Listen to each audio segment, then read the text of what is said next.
Okay, welcome to ASP.NET MVC web development. इस session के अंदर हम व्यू की तरफ जंप करेंगे। ऑल द प्रीवियस सेशंस पर हमने कंट्रोलर की बेसिक डेफिनेशन देखी और उसके अंदर हमने देखा कि हम खुद से कोई एक्शन मेथड बनाकर या सिंपल एक मेथड बनाकर किस तरह से अपने URL पर डिस्प्ले करवा सकते हैं without parameter and with parameter. लिहाजा अब हम देखेंगे कि हम अपने डेटा को किन किन तरीकों से कंट्रोलर के जरिए से व्यू पर डिस्प्ले करवा सकते हैं, व्यू किस तरह से क्रिएट होता है, एक्सेट्रा, ये तमाम चीज़ें देखेंगे। तो लिहाजा सबसे पहले मैं अपने एक प्रोजेक्ट ऐड करवाता हूँ।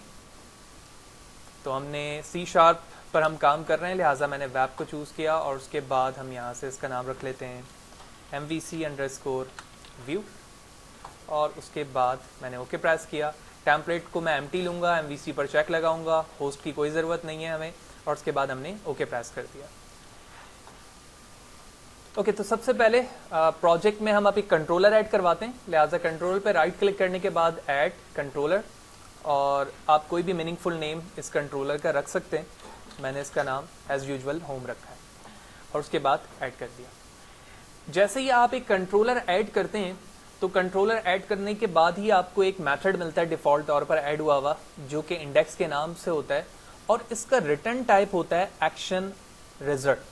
ठीक है, तो सबसे पहले हमें इस पॉइंट को समझना है कि एक्चुअली कंट्रोलर के अंदर जब भी आप एक मेथड क्रिएट करते हैं तो उसका रिटर्न टाइप एक्शन रिजल्ट क्यों होता है, इसकी वजह क्या है। ठीक है, जब हमें ये बात समझ में आएगी देन ही हम अपने व्यू को क्रिएट करने के हवाले से बेहतर तरीके से समझ पाएंगे कि एक्चुअली उसमें क्या कॉन्सेप्ट है, किस तरह से डेटा यहाँ से ट्रांसफर होकर वहाँ पर जाता है। तो सबसे पहले हम देखते हैं कि एक्चुअली एक्शन रिजल्ट क्या चीज़ है थियोरेटिकली, और उसके बाद फिर हम व्यू की जानिब मूव करेंगे। Let's see.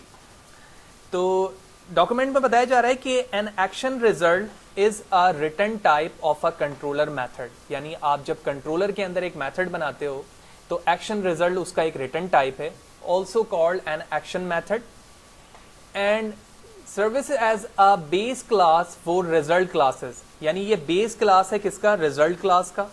Action method return model to view, यानी एक्शन मेथड है जो भी आपने बनाया अपने कंट्रोलर पे, वो रिटर्न करता है कहां पर, डेटा को, या मॉडल के डेटा को कहां रिटर्न करके लेके जा रहा है, व्यू में। ठीक है, फाइल स्ट्रीम पर जा सकता है, आप अपने डेटा को रीडायरेक्ट कर सकते हैं एक कंट्रोलर से दूसरे कंट्रोलर पर, या what ever is necessary for the task at hand. जो भी आपका टास्क है, जो आप मकसद के लिए वहां पर एक्शन रिजल्ट मेथड बना रहे हो, वो चीज आप इसी रिटर्न टाइप के जरिए से कर सकते हो। तो इसका मतलब ये हुआ कि जब मैं कंट्रोलर पर काम कर रहा हूं और कंट्रोलर पर कोई भी डेटा मूव करना चाहता हूं एक कंट्रोलर से दूसरे कंट्रोलर पर, या फिर एक कंट्रोलर के एक्शन मेथड से व्यू पर, तो मुझे अपने मेथड को एक्शन रिजल्ट टाइप बनाना होगा in term of return type. दूसरे डेफिनेशन पे भी इसी तरह की कुछ बातें बताई जा रही हैं। नीचे लिखा हुआ action result is actually a data type. ठीक है, ये एक डेटा टाइप है। When it is used with action method, जब ये action method के साथ यूज होता है, it is called a return type. ये return type कहलाएगा फिर। As you know, an action is referred to as a method to a controller. The action result is a result of action when it's executed. जब ये execute होगा तो जो भी उसके अंदर डेटा लिखा हुआ है वो क्या होगा, आपके व्यू पर जाएगा और सामने डिस्प्ले होकर आएगा। In fact, action result is a return type. तो यहाँ से हमें ये बात समझ में आ गई कि एक्चुअली एक्शन रिजल्ट एक रिटर्न टाइप है जो आपके कंट्रोलर के मेथड को हेल्प करता है कि आप अपने डेटा को एक कंट्रोलर से दूसरे कंट्रोलर पे ले जा सकते हैं और साथ ही साथ अपने डेटा को व्यू पर भी ट्रांसफर करवा सकते हैं। अब वो कौन कौन सी टेक्निक है जिनके जरिए से आप अपने डेटा को जो कि आपके कंट्रोलर पे मौजूद होता है उसको व्यू पर ले जा सकते हो। अभी तक तो हमने ये देख लिया कि हमारा एक्शन मेथड कैसा होना चाहिए, लेकिन वो टेक्निक कौन सी जिसके जरिए से हमारा डेटा मूव होगा। तो नॉर्मली 3 बेसिक टेक्निक यूज की जाती हैं। ठीक है, जिसमें से पहला हमारा टेक्निक होगा व्यू बैक। ठीक है, इसी तरह हम व्यू डेटा को इस्तेमाल करेंगे और इसी तरह हम इस्तेमाल करेंगे टेम्प डेटा को। तो ये 3 टेक्निक इस्तेमाल की जाएगी जिसके जरिए से आप देखेंगे कि आपका डेटा जो कंट्रोलर पे मौजूद है वो आप व्यू पे मूव करवा सकेंगे। तो सबसे पहले हम देखते हैं व्यू बैक टेक्निक क्या है और किस तरह से ये डेटा को मूव करती है, और उसके बाद फिर हम प्रैक्टिकली उसको करके देखेंगे कि एक्चुअली व्यू बैक किस तरह से काम करती है। तो view bag can be useful when you want to transfer temporary data which is not included in model. That is one of the important point. यानी जब तुम मॉडल के जरिए से कोई भी डेटा मूव नहीं कर रहे हो, आपके पास एक ऐसा डेटा है जो टेम्परेरी डेटा है, कंट्रोलर पे मौजूद है, उस कंट्रोलर के डेटा को तुम कहाँ मूव करवाना चाह रहे हो, अपने व्यू पे। तो इसके लिए तुम क्या इस्तेमाल करोगे, व्यू बैक मेथड इस्तेमाल करोगे। From the controller to the view, the view bag is a dynamic type property of controller base class. Controller base एक डिफॉल्ट क्लास है, उसकी ये एक डायनेमिक प्रॉपर्टी है, which is a base class of all controller. यानी ये जो हमारा कंट्रोलर है ये एक बेस कंट्रोलर है तमाम कंट्रोलर का, जितने भी कंट्रोलर आप बाद में अपने प्रोजेक्ट के अंदर ऐड करवाते हैं। ठीक है, ये फिगर इस बात को शो कर रही है। फॉर एग्जांपल हमारे पास कंट्रोलर पर मैंने एक क्या बनाया, व्यू बैक मेथड यूज किया। व्यू बैक का मैंने नाम रखा है नेम, और नेम के अंदर कोई भी नेम मैंने रख दिया। इस नेम को जहां पर मुझे डिस्प्ले करवाना है, मैंने जाकर वहां पर सिर्फ और सिर्फ @ का साइन लिखा और उसके बाद उसी व्यू बैक का नाम लिख दिया। तो जो डेटा मेरे कंट्रोलर पे मौजूद था अब वो कहां चला जाएगा, व्यू पे। ये जो @ का साइन है ये रेजर इंजन को जाहिर करता है। हम वहां पर ये यूज करते हैं जब आप अपने HTML डेटा के साथ C# की कोडिंग को ऐड करना चाह रहे होते हैं। लेट्स, तो अब हम इस चीज को प्रैक्टिकली देखते हैं। तो ये एक्शन मेथड है हमारे पास जिसका नाम इंडेक्स है डिफॉल्ट तौर पर। अब मैंने क्या किया, मैंने यहां लिखा व्यू बैक। ठीक है, व्यू बैक के बाद डॉट प्रेस करेंगे और आप इसका नाम रखेंगे इस व्यू बैक का। तो मैंने इसका नाम रख दिया नेम, और मैंने नेम पे लिख दिया फहद हुसैन। ठीक है, मैंने एक डेटा यहां पर बनाया व्यू बैक के नाम से। इसी तरह मैंने इसे कॉपी किया और यहां लिख दिया मैंने क्लास। ठीक है, तो दो व्यू बैक के मैंने यहां पर क्या बना लिए, वेरिएबल्स काउंट कर लिए, उसमें डेटा इंसर्ट करवा लिया। अब फोकस हमारा ये है कि मैं व्यू के अंदर, यानी जो वेबसाइट की रिप्रेजेंटेशन सामने आएगी उस वहां पर मुझे इन दोनों नेम को शो करवाना है। लिहाजा इसके लिए कि आप व्यू कैसे क्रिएट करोगे, तो जहां पर आपका एक्शन मेथड है आप उस पर राइट क्लिक करोगे, ऐड व्यू पर जाओगे। ठीक है, ऐड व्यू पे जाने के बाद आप देख रहे हो आपके व्यू का नाम, जो आपके एक्शन मेथड का नाम है, कोशिश करें कि आप उसी नाम को रिमेन रहने दें ताकि कॉन्फ्लिक्ट ना आए दोनों के नामों में। उसके बाद ये टेम्पलेट है। ठीक है, टेम्पलेट के हवाले से हम आगे जाके बात करेंगे कि टेम्पलेट किस लिए इस्तेमाल होती है। तो लिहाजा अभी हम कोई भी मॉडल इस्तेमाल नहीं कर रहे हैं, लिहाजा मैं वैसे ही डिफॉल्ट रहने दूंगा, कोई भी चेंजेस करने की जरूरत नहीं है। ठीक है, पार्शल क्लास की भी अभी हमें जरूरत नहीं है। लेआउट पेज से मुराद ये है कि जो भी स्टैंडर्ड लेआउट आपके पास जो अभी मौजूद है, क्योंकि हम एम्प्टी प्रोजेक्ट में काम कर रहे हैं तो हमारे पास कोई भी टेम्पलेट मौजूद नहीं है, तो लिहाजा जो चेक लगा हुआ है हम उसे डिफॉल्ट रहने देंगे। जैसे जैसे हम आगे जाएंगे ये तमाम चीजें एक एक हमें समझ में आना शुरू हो जाएंगी। तो इंडेक्स का मैं व्यू बना रहा हूं विदाउट मॉडल, तो मैंने ऐड पे क्लिक किया, इट्स टेक फ्यू सेकेंड्स और उसके बाद हमारा व्यू क्रिएट हो जाएगा। और उस व्यू का भी नाम क्या होगा, इंडेक्स ही नाम होगा, क्योंकि मैंने अपने व्यू का नाम चेंज नहीं किया है। लेट्स सी, तो ये आप देख रहे हो कि हमारा व्यू क्रिएट हो चुका है, index.cs.html। ये व्यू मुझे कैसे पता चलेगा कि ये व्यू मेरा क्रिएट हुआ है, आप अपने फोल्डर पर आओगे व्यू के, और आप देख रहे हो कि व्यू के फोल्डर को जैसे मैंने ओपन किया, इसमें एक कंट्रोलर है जिसका नाम होम है। ठीक है ना, मैंने होम के नाम से कंट्रोलर बनाया था। अब होम के अंदर मैंने व्यू सिर्फ index.cs का अभी मैंने क्रिएट किया, लिहाजा इसमें एक ही व्यू है जो अभी मैंने किया है। मैंने इस पर डबल क्लिक किया, ये यहां पर इस तरह मौजूद है। तो ये रेजर इंजन है जो कि बता रहा है कि व्यू बैक डॉट टाइटल, जो आपके पेज का टाइटल है वो क्या है, डिफॉल्ट तौर पर इंडेक्स है। ठीक है, और ये हेडिंग बनकर आ गई इंडेक्स। आप इसको चेंज कर सकते हैं, लेकिन अभी टारगेट क्या है कि जो डेटा मेरे कंट्रोलर पे मौजूद है मैं उसको यहां पर शो करवाना चाहता हूं। तो मैंने एक टैग बनाया है H1, और इस H1 के अंदर जो मेरे व्यू बैक का नाम है मैंने इसे कॉपी किया और यहां पर पेस्ट कर दिया, फिर पूरे टैग को कॉपी किया। ठीक है, नीचे दोबारा पेस्ट कर दिया। अभी हमने डेफिनेशन पे देखा था कि जब आप व्यू पे डेटा को रिप्रेजेंट करवाना चाहते हो विद HTML तो आपको रेजर इंजन का साइन यूज करना होता है, जिसे हम किससे रिप्रेजेंट करते हैं, @ से। तो दोनों से पहले मैंने @ लगा दिया, कंट्रोल S किया, जूम आउट करूंगा, अपने कंट्रोल पे जंप करूंगा और प्रोग्राम को रन करूंगा, कंट्रोल F5।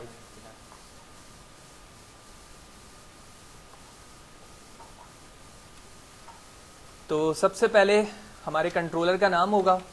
ठीक है, डिफॉल्ट तौर पे हमारे पास एक ही कंट्रोलर है, तो आप देख रहे हैं व्यू के अंदर दोनों चीजें यहाँ पर डिस्प्ले हो चुकी हैं।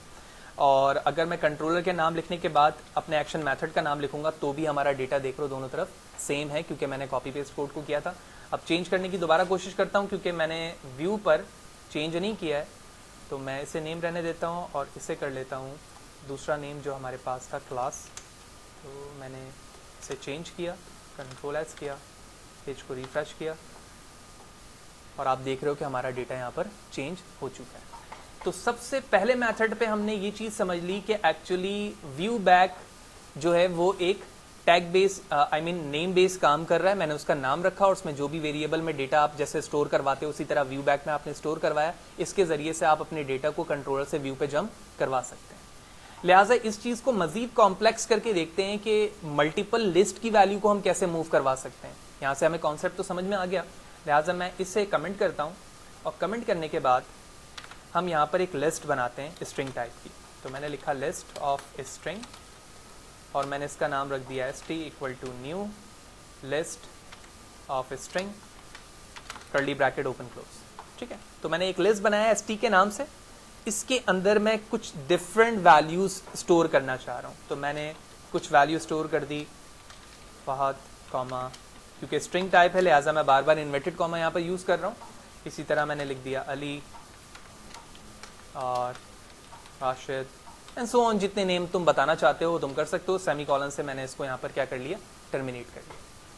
अब टर्मिनेट करने के बाद आप देख रहे हो कि इस डेटा को मुझे मूव करवाना है कहाँ पर, इन तमाम डेटा को वहाँ पर मूव करवाना है जहाँ पर हमारा एक्चुअल डेटा मौजूद है। लिहाजा इसके लिए मैं व्यू ऑलरेडी क्रिएट कर चुका हूँ। लिहाजा मैं इंडेक्स पर वापस चलता हूँ। इन दोनों को अब हम यहाँ से हटा देते हैं या फिर कमेंट कर देते हैं। कमेंट करने के बाद अब मुझे क्या करना है, वो लिस्ट में जो वैल्यू मौजूद है जिसका नाम st है उसकी तमाम वैल्यू मुझे शो करवानी है। लिहाजा इसके लिए मैं फॉर ईच का एक लूप बनाऊंगा यहाँ पर। तो जूम करते हैं और मैंने यहाँ लिखा फॉर ईच। ठीक है, स्मॉल ब्रैकेट ओपन किया, एक वेरिएबल बनाया स्ट्रिंग st नेम के नाम से इन। अब वो तमाम नाम कहाँ मौजूद है, अभी हमने कंट्रोलर पे क्या नाम रखा है, st। ठीक है ना। तो ये जो डेटा है ओवरऑल ये हमारा यहाँ पर उसी वक्त मूव होगा जब हम इसे यूज़ करेंगे कहीं पे। लिहाजा ये नाम अभी तक कहीं पर यूज़ नहीं हो रहा है, अभी तो एक सिंपल लिस्ट बनी हुई है। तो जिस तरह से मैंने view bag as a name यहाँ यूज़ किया था इसी तरह मैं इस लिस्ट की जगह पर वही नाम यूज़ करूँगा। लिहाजा मैंने व्यू नेम को यहाँ से कॉपी किया और इस लिस्ट के नाम से रिप्लेस कर दिया। यानी लिस्ट जिसका नाम क्या है यहाँ पर st ही है, लेकिन अब ये व्यू बैक के जरिए से मूव होगी। लिहाजा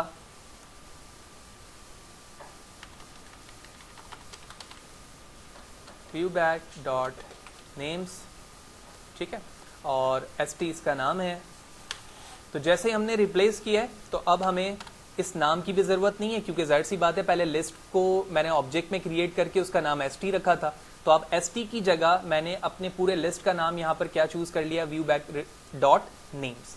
लिहाजा अब हम जब इसकी वैल्यू को कॉल करने लगेंगे तो इस नेम को क्या करेंगे, यहाँ से लूप के अंदर इस्तेमाल करेंगे। तो मैंने इस नेम को कॉपी किया, कॉपी करने के बाद UI पे वापस आया और यहाँ पर इसे मैंने पेस्ट कर दिया। पेस्ट करने के बाद लूप की बॉडी मैंने बनाई और बॉडी के अंदर हम एक लिस्ट यूज़ कर लेते हैं li। तो li के अंदर मुझे क्या शो करवाना है, इनकी वैल्यूज शो करवानी है। तो वैल्यूज शो करवाने के लिए मैंने इस वेरिएबल को यूज़ किया, क्योंकि हर एक आइट्रेशन पे एक एक नेम इस लूप के ज़रिए से इसमें सेव होता जाएगा और उसके बाद लिस्ट के फॉर्म पर तमाम वैल्यूज़ मुझे क्या मिल जाएंगी, डिस्प्ले होकर मिल जाएंगी। Let's see, control S, controller पे वापस चलते हैं, प्रोग्राम रन करते हैं और उसके बाद देखते हैं कि यार लिस्ट पे ये मुझे तीनों नाम मिल रहे हैं या नहीं। तो मैंने प्रोग्राम को रन किया है।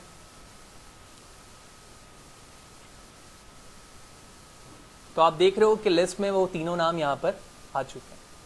तो डेफिनेशन के रिस्पेक्ट से हमने सबसे पहले ये देखा कि एक्चुअली एक्शन रिजल्ट क्या है, और उसके बाद हमने ये देखा कि जब कोई भी डेटा जो कि टेम्परेरी हो और स्ट्रांगली टाइप ना हो। स्ट्रांगली टाइप का मतलब ये होता है कि वो डेटा जो मॉडल के जरिए से व्यू पे शो हो रहा है। तो वीक टाइप डेटा हुआ इसका मतलब है, और टेम्परेरी भी है। तो उसको हम तीन तरीकों से मूव करवा सकते हैं, जो कि व्यू बैक है, व्यू डेटा है एंड व्यू टेम्प डेटा है। तो इस वक्त हमने व्यू बैक के जरिए से देखा कि एक सिंपल नेम और इसी तरह list of name view back के जरिए से किस तरह से व्यू पे जाएगा और किस तरह से डिस्प्ले होगा। जी, तो अब हम आगे चलेंगे और देखेंगे कि व्यू बैक के बाद व्यू डेटा किस तरह से काम करता है और उसकी थ्योरी क्या है, और उसके बाद हम उसे प्रैक्टिकली इंप्लीमेंट करके भी देखते हैं। तो डॉक्यूमेंट में बताया जा रहा है कि view data is similar to view bag ठीक है, जिस तरह से अभी हमने व्यू बैक पे काम किया है, तो व्यू डेटा भी सिमिलर है. It is useful in transferring data from controller to view. View data is a dictionary which can contain key value pair where each key must be string. यानी जिस तरह से आप व्यू बैक के अंदर सिर्फ और सिर्फ नेम चूज करते थे, लेकिन यहां पर बताया जा रहा है कि जब आप व्यू डेटा के जरिए से डेटा को ट्रांसफर करेंगे तो यहां पर डेटा ट्रांसफर उसी वक्त होगा जब आप एक डिक्शनरी के जरिए से की वैल्यू लेंगे. ठीक है, यानी एक डिक्शनरी एक डेटा टाइप है इन सिंपल वर्ड, जिसपे आपकी वैल्यू की एंड वैल्यू पर होती है, यानी 1 कॉमा इन्वर्टेड कॉमा. तो 1 का मतलब है कि इसकी की है और वैल्यू जो इन्वर्टेड कॉमा में आगे लिखी गई है. ठीक है, बाकी तमाम जो काम करने का तरीका है व्यू ट्रांसफर करने का वो बिल्कुल वैसे ही है.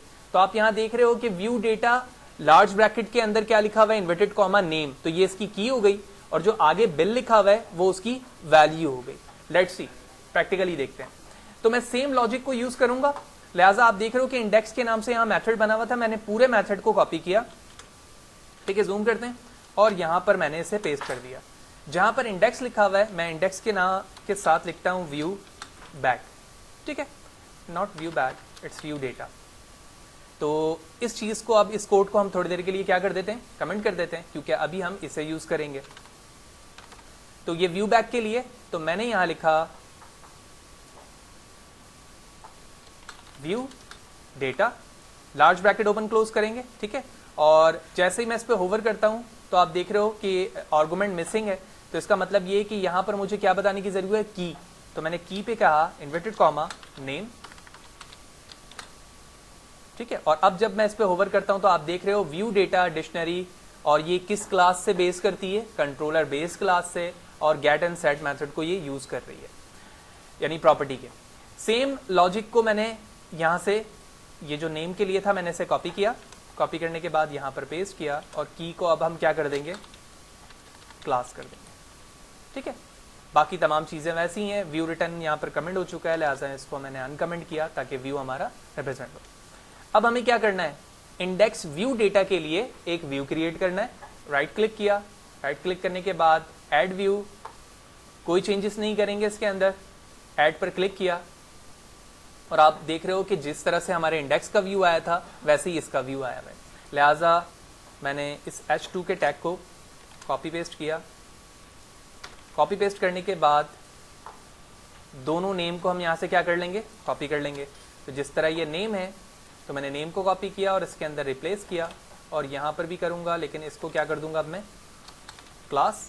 और रेजर इंजन को यूज करने के लिए हम यहां पर क्या लगा देते हैं, @ का साइन लगा देते हैं, कंट्रोल S. जूम आउट करता हूं, प्रोग्राम को रन करेंगे और आप देखेंगे कि इंडेक्स व्यू डेटा हमारा उसी तरह से व्यू रिप्रेजेंट कर रहा है जिस तरह से व्यू बैक कर रहा था या नहीं. Let's see, control F5.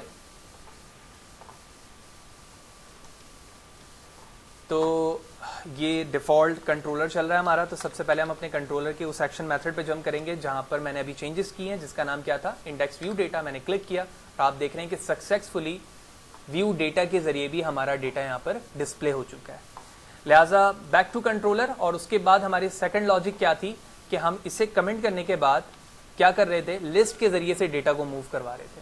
तो लिस्ट के लिए मूव करवाने के लिए सबसे पहले मैंने इसे अनकमेंट किया, और अनकमेंट करने के बाद मुझे चेंजेस यहाँ करने की जरूरत है. इसकी जगह मुझे क्या लिखना है, व्यू बैक. और यहाँ पर हम लार्ज ब्रैकेट के अंदर डिक्शनरी की देख रहे हो, की में क्या लिखा हुआ है इंटेलिजेंस में, स्ट्रिंग. तो जब भी की होगी वो हमेशा किस में होगी, स्ट्रिंग में. तो मैंने इन्वर्टेड कॉमा के अंदर नेम को इनक्लोज किया, लार्ज ब्रैकेट क्लोज कर दिया. बाकी तमाम चीजें हमारी सेम रहेंगी. लिहाजा जो चेंजेस मैंने फर्स्ट टाइम व्यू बैक में इंडेक्स के व्यू के लिए किया था, तो मैं इंडेक्स पे चलता हूं, इस कोड को यहां से कॉपी कर लेता हूं. ठीक है, कॉपी करने के बाद मैं इंडेक्स व्यू डेटा के कोड पर आ गया हूं. इन दोनों को कमेंट करते हैं, और अब हम यहां पर इसे पेस्ट कर देते हैं.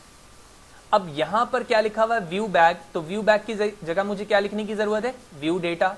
तो मैंने यहां लिखा view data, large bracket open और क्लोज किया, इन्वर्टेड कॉमा के अंदर प्लेस किया.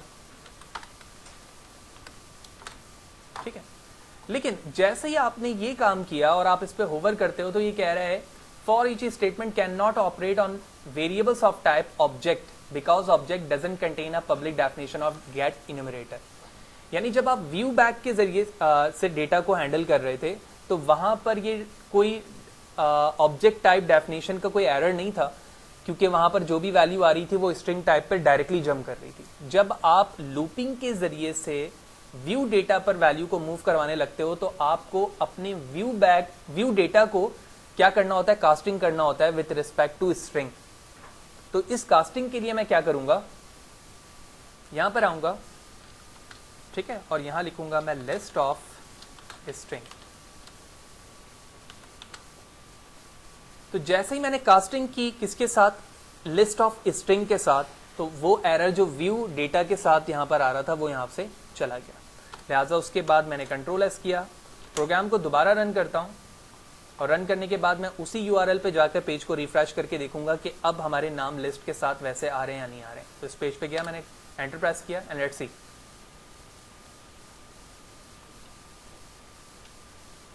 तो अब आप देख रहे हो कि मैं इंडेक्स व्यू डेटा पे मौजूद हूं और हमारे तमाम नेम्स बिल्कुल उसी तरह से लूपिंग के बिहाफ पर डिस्प्ले हो चुके हैं।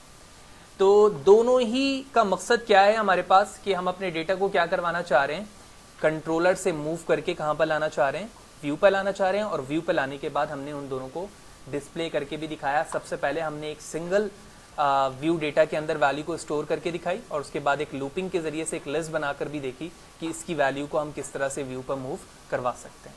ओके, हम फाइनल की तरफ मूव करेंगे, यानी फाइनल मेथड हमारे पास क्या है, टेम्प डेटा, जिसके जरिए से हम क्या कर सकते हैं, कंट्रोलर से अपने डेटा को मूव करवा सकते हैं। तो सबसे पहले थ्योरेटिकली समझते हैं कि टेम्प डेटा क्या है, फिर उसको हम प्रैक्टिकली देखेंगे एज यूजुअल, जो कि हमने व्यू बैक या व्यू डेटा को देखा। तो temp data is an ASP.NET MVC can be used to store temporary data which can be use in a subsequent request. यानी सबसिक्वेंट रिक्वेस्ट का मतलब है कि किसी एक रिक्वेस्ट के बाद जो दूसरी रिक्वेस्ट आने वाली है उसके लिए मैं एक टेम्प डेटा का इस्तेमाल करता हूं। Temp data will be clear out after the completion of a subsequent request, यानी जिसके बाद उसकी बारी आने वाली है या जहां पर उसका डेटा क्लियरली शो होने वाला है, तो जब वो डेटा शो हो जाएगा तो उसके बाद वो डेटा खुद ब खुद क्या हो जाएगा, खत्म हो जाएगा, क्लियर हो जाएगा। Temp data is useful when you want to transfer non-sensitive data from one action method to another action method of a same or different controller.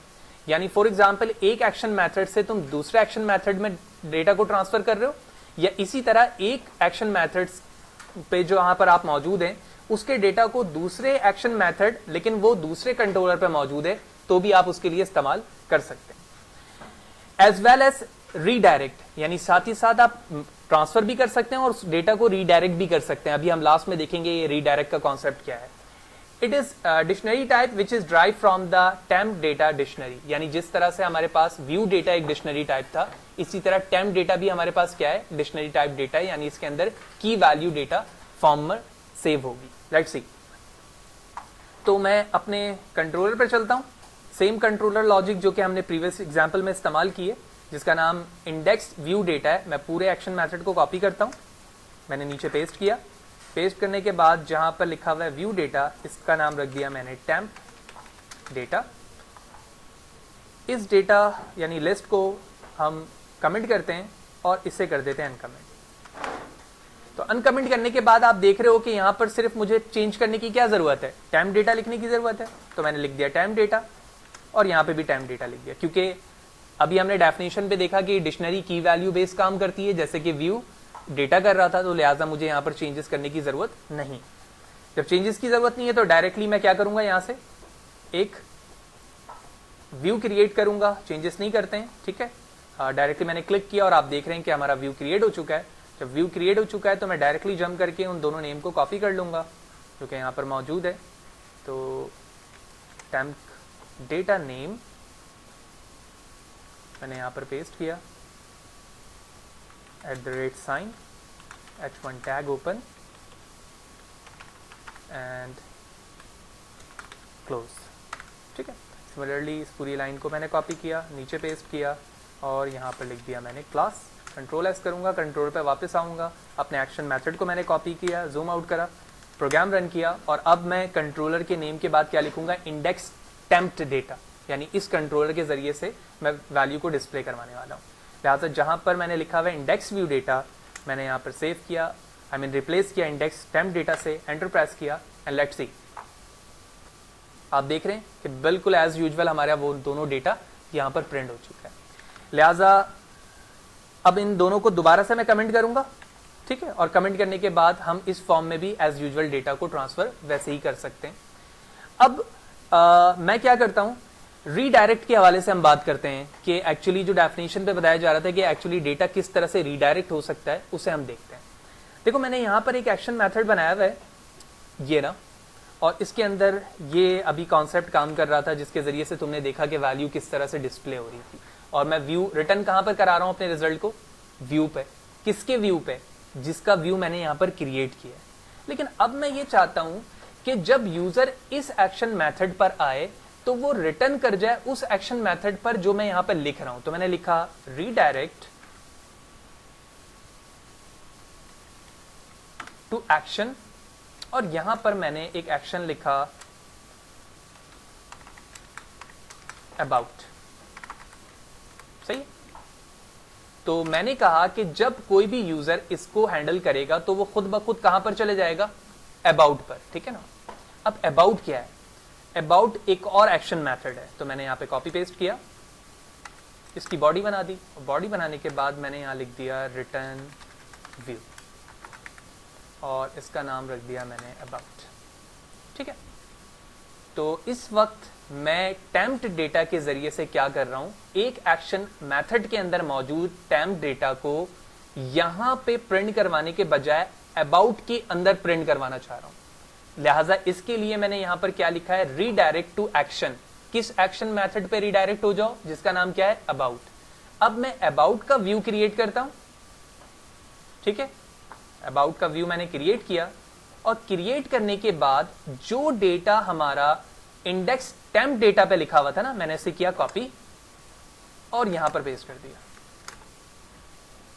तो ये कॉन्सेप्ट हमें डेफिनेशन के बारे में बता रहा है कि यहां पर जो चीज लिखी हुई है, और a different controller as well as redirect, यानी मैं डेटा को दूसरे कंट्रोलर पे भी कर सकता हूं, ठीक है, और साथ ही साथ एक एक्शन मेथड से दूसरे एक्शन मेथड में डेटा को ट्रांसफर भी कर सकता हूं। लिहाजा यही वजह है कि मैंने अभी अपने कंट्रोलर पे क्या किया, दो वेरिएबल्स यानी टेम्प डेटा के लिए बनाए। अब यकीनी तौर पे अभी तो मैंने इसके एक्शन मेथड पर डिस्प्ले करवाया था तो वैल्यू डिस्प्ले हो गई थी, लेकिन अब मैं कह रहा हूं कि जैसे ही इसे हैंडल किया जाए तुम अबाउट पे चले जाओ, और जब तुम अबाउट पे जाओगे तो मैंने अबाउट की व्यू पे इन दोनों को क्या किया हुआ, कॉल किया हुआ है। लिहाजा प्रोग्राम को रन करता हूं और चेक करते हैं कि एक्चुअली अब क्या हो रहा है। Let's see. तो सबसे पहले हम अपने कंट्रोलर का नाम लिखते हैं होम स्लैश, और उसके बाद ये हमारा एक्शन मेथड है जिसका नाम है, ऑलरेडी हम यहां से कॉपी कर लेते हैं और मैंने स्लैश के बाद यहां पेस्ट कर दिया, ठीक है। जैसे मैं एंटर प्रेस करता हूं, आप देखें मैं कहां पर रीडायरेक्ट हो गया, अबाउट पर, ठीक है ना। जैसे ही मैंने यहां पर इंडेक्स टेम्प डेटा लिखकर एंटर प्रेस किया, मैं कहां पर रीडायरेक्ट हो गया, अबाउट पे, और आप देख रहे हो कि अबाउट पे वो दोनों डेटा हमारा विजिबल हो रहा है एज यूजुअल, जैसे कि वो खुद इंडिविजुअली अपने एक्शन मेथड पर विजिबल हो रहा है। तो ओवरऑल डेफिनेशन की रिस्पेक्ट से हमने वो तमाम चीजें देखी कि एक्चुअली एक कंट्रोलर से डेटा किस तरह से व्यू में ट्रांसफर हो सकता है by using 3 methods, view back, view data, temp data. अब हम ये देखना चाहते हैं कि एक्चुअली इन तीनों में क्या डिफरेंसेस है, ठीक है, जिनके जरिए से हम इनको डिस्टिंग्विश कर सकते हैं अमंग के ये तीनों किन किन मकसद के लिए इस्तेमाल हो रहा है, कौन सा फास्टर तरीका है। लेकिन वाज़ेह रहे कि जो भी डेटा यहां से ट्रांसफर होकर व्यू पे जा रहा है वो वीक है, वीक डेटा है, स्ट्रॉन्ग डेटा नहीं है। स्ट्रॉन्ग डेटा के लिए हम क्या करते हैं, मॉडल क्रिएट करते हैं, जो कि अपकमिंग सेशन पे हम जाकर देखेंगे कि मॉडल किस तरह से क्रिएट होता है और उसमें डेटा किस तरह से सेव होगा और वो डेटा किस तरह से व्यू पर आएगा। तो अब डिफरेंसेस देखते हैं इन तीनों के दरमियान। ओके, इस इमेज पे आप डिफरेंसेस देख रहे हो कि हमारे पास व्यू डेटा है, व्यू बैग है और टेम्प डेटा है, जिन तीनों को हम प्रैक्टिकली अभी अपने पास अपने मशीन पर परफॉर्म कर चुके हैं। तो व्यू डेटा हमारे पास डिक्शनरी बेस है, ठीक है, जिसपे पहले पॉइंट पे भी बताया जा रहा है कि इट इज की वैल्यू डिक्शनरी कलेक्शन। इसमें आप की वैल्यू के जरिए से डिफरेंट कलेक्शन बना सकते हैं। जबकि अगर मैं व्यू बैग की बात करूं तो ये ऑब्जेक्ट टाइप है।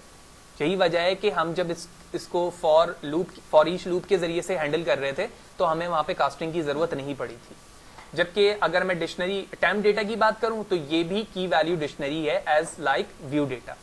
सेकंड पॉइंट पे बताया जा रहा है view data is a dictionary object, ठीक है, and it is a property of controller based class. तो ये हम देख चुके हैं, जब मैं उस पर होवर कर रहा था तो ये कंट्रोलर बेस्ड क्लास में मौजूद था। जबकि व्यू बैग जो है वो डायनेमिक प्रॉपर्टी है कंट्रोलर बेस की। इसी तरह से व्यू डेटा भी हमारे पास एक डिक्शनरी ऑब्जेक्ट है और ये कंट्रोलर बेस क्लास की एक प्रॉपर्टी है।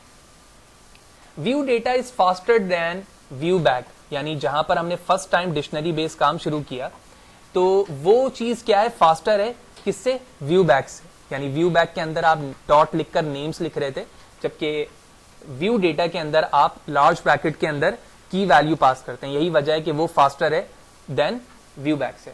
View bag is slower then view data, जबकि नॉट अवेलेबल, इसमें यहाँ पर टाइम डेटा में कोई ऐसी चीज मौजूद नहीं है जो किसी भी डिस्टिंग्विश कर सके इन तीनों को कि कौन सा फास्टर है, लेकिन इन दोनों में बता दिया गया। व्यू डेटा इंट्रोड्यूस हुआ MVC 1 में और ये अवेलेबल है 1.1 के बाद से जितने भी वर्जन आ रहे हैं उसके अंदर मौजूद है। हम MVC 5 पर काम कर रहे हैं तो आपने देखा कि उसमें भी मौजूद है, जबकि 3.0 से ऑनवर्ड इस्तेमाल किया जा रहा है व्यू बैक। ठीक है, हम 5 पे काम कर रहे हैं तो एज यूजुअल उस पर भी मौजूद है। और इसी तरह टैम डेटा भी 1 से ऑनवर्ड जितने वर्जन आ रहे हैं उसके अंदर मौजूद है। View data also work with .NET framework 3.5 and above. 3.5 के बाद से जितने .NET के फ्रेमवर्क चल रहे हैं उनमें ये चीजें मौजूद हैं। व्यू बैक 4 एंड अबव पे है, जबकि टैम डेटा भी 3.5 के जितने आगे फ्रेमवर्क्स आ रहे हैं उसके अंदर मौजूद है। Type conversion code is required while enumerating. आपने देखा कि जब मैं व्यू डेटा पे काम कर रहा था तो मैंने कास्टिंग की थी, यानी जब कोई लिस्ट फॉर्म हो रही है तो वहां पर हमें टाइप कन्वर्जन की जरूरत है, जैसे मैंने लिस्ट के साथ स्ट्रिंग टाइप लिखा था। लेकिन जब मैं व्यू बैक के साथ काम कर रहा था, क्योंकि ये डायनेमिक है, तो यहाँ पे कन्वर्जन के लिए हमें कोई टाइप कन्वर्जन की जरूरत नहीं पड़ रही है। जबकि टाइप कन्वर्जन हमें यहाँ पर भी जरूरत पड़ेगी टाइप डेटा में भी, क्योंकि इसकी जो वर्किंग है वो ऑलमोस्ट व्यू डेटा से क्या होती है, मैच होती है, क्योंकि ये दोनों ही डिक्शनरी टाइप है। ठीक है, अभी हमने देखा भी। Its value become null if redirection has occurred. ये बड़ा इंपॉर्टेंट पॉइंट है। हमने रीडायरेक्शन को अभी कहां पे इंप्लीमेंट किया था, टैम डेटा पर, ठीक है ना, और वहां पे देखा कि रीडायरेक्शन सक्सेसफुली हो गई। लेकिन अगर तुम रीडायरेक्शन को व्यू डेटा और व्यू बैक डेटा पर करोगे तो उसकी वैल्यू खुद ब खुद क्या हो जाएगी, नल हो जाएगी। ठीक है, इसी तरह ये जो व्यू डेटा की वैल्यू है वो उस वक्त तक आपके व्यू पर लाई करेगी जब तक आपका जो रिक्वेस्ट है वो करंट जगह पर मौजूद है जहां पर तुम डिस्प्ले करवाना चाह रहे हो। ठीक है, it's lies only during the current request. जबकि जहां पर व्यू डेटा की बात हो रही है उसी तरह व्यू बैक भी वैसे ही काम करेगा। जबकि टैम डेटा पे बताया जा रहा है कि time data only work during the current and subsequent request, यानी फॉर एग्जांपल जिस जगह मौजूद हो उस पे और उसके बाद जो बाद में आने वाली चीज है उस पे भी। इसकी एग्जांपल ऐसे है कि जब मैंने व्यू डेटा के लिंक पर क्लिक किया था तो वहां पर भी डेटा विजिबल हुआ था, और जब मैंने रिडायरेक्ट कराया था तो अबाउट पे भी डेटा जाने के बाद वहां पर क्या हो रहा था, विजिबल हो रहा था। तो ओवरऑल ये सेशन थोड़ा सा लॉन्ग है, ठीक है, लॉन्ग रहा, जिसके अंदर हमने तीनों इंपॉर्टेंट कॉन्सेप्ट को देखे कि view data, view back and time data क्या है, किस तरह से कंट्रोलर से वैल्यू को लेकर वो व्यू पर डिस्प्ले करवा रहा होता है। एक लॉजिक हमने बनाई और उसी लॉजिक को हमने दोनों यानी तीनों जगह पर इस्तेमाल की, और उसके बाद एट लास्ट हमने डिफरेंसेस देखा कि इन तीनों में क्या डिफरेंसेस है।